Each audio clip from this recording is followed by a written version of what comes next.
Once you get the dash pad out, you can begin taking it apart. This pad is actually hiding quite a few surprises, and you can kind of see some foreshadowing by the gauge faces inside of it. They're all rusted and pitted, which at least around where I live is unusual. So here in the back you can see it's a little bit funky, and the reason being is because there's a lot of moisture that got into this dash panel. So we have a seized speedometer cable, we have a really nasty looking headlight switch, all these brackets and screws and everything are all rusted, and last but not least, we do have a broken plastic housing for the speedometer.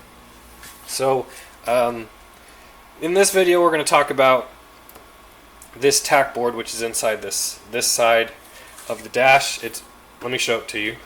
Right here is the replacement board, and in order to install it we have to take everything apart. So we're going to start with removing the tachometer as a unit.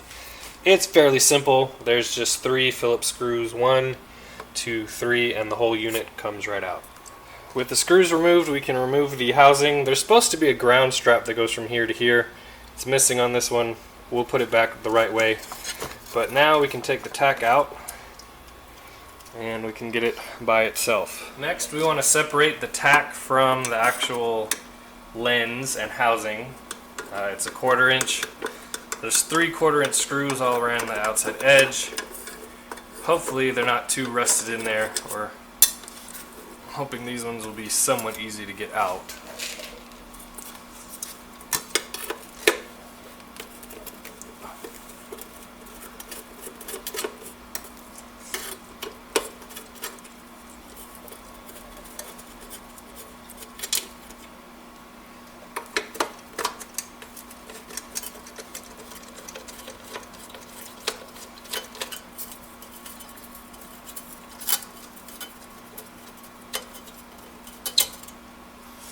With those apart, we can pull it all out. Sometimes it's a little stuck. There we go. Alright, so there's the tack. This lens and housing usually is good. If these are cracked, you can get them used. You can also get them new. A lot of times this stuff is pitted, so we'll put the best 2 out of that we can on it. But here's the tack. And I did test on the back. You have power, ground, and input, and I tested all of that and they all worked. So I think our issue is with the tack board inside. It's not a good omen when the face looks like it does. So we'll come onto the back.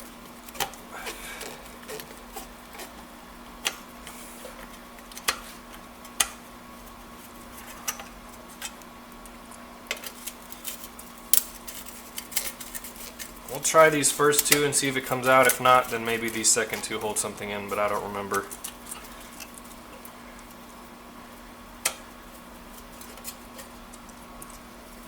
There we go. So those are just for the bracket.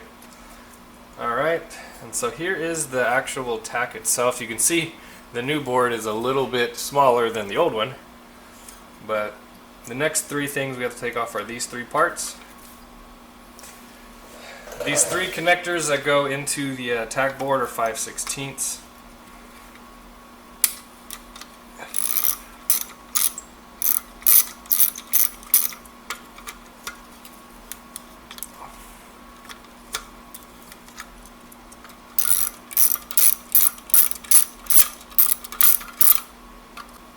And what these do is they basically hold this plastic retainer on.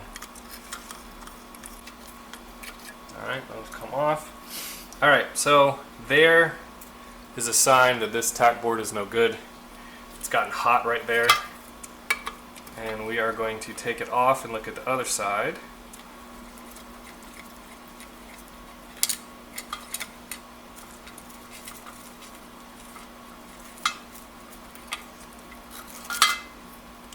And there it is. So, looks like it got a little bit hot right here.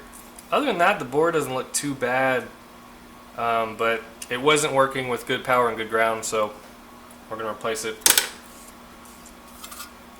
That comes out, and then here you have the actual tack motor itself. So I've never seen these go bad. It's a possibility that it could. But the way it works is you then put your new tack board in like this, and then you just assemble it the same way that it came apart. Now this one will be different because I'm going to actually use a different gauge face and take the needle off and all that other kind of stuff. But after this, the next thing you need to do is zero your tack.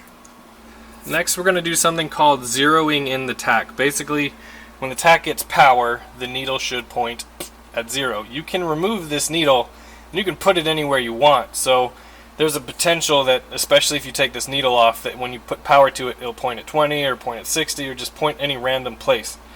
The easiest way to do this is with a power supply on a bench, but most of you guys don't have that, so we're going to do it in the car. So here is the plug for the tack. It's very simple. Pink is power, black is ground, and then brown is your basically your signal wire from your distributor. So what you want to do is you want to plug this in. You also want to do, if you're doing this in the car, you want to make sure that your actual housing is grounded. So there's a little tab right here. Make sure I just run a little jumper wire, a clip from that tab to the shifter. It makes a good spot to ground it, and it works out. Alright, so we have the tack right here, and we're going to put power to it, turning the key on. You see it goes to 30. It shouldn't do that. So we're going to zero the tack by turning it off again. Pull this off, reposition it at 0, and then repeat until we get it exactly where we want it. Alright, here's attempt number 2. So we're close. We're at 5. So I just like to use my thumb and my index finger and just kind of squish them underneath it, and it just pops right off. Alright, here we have another test, and it's right on 0 where we want it to be. So the next thing we can do is make sure that we get a good signal wire. I already checked power and ground. Obviously wouldn't do that if you didn't get it, but you saw that the tack did move when it is cranked over by the starter. So that means we are good to put it all back together.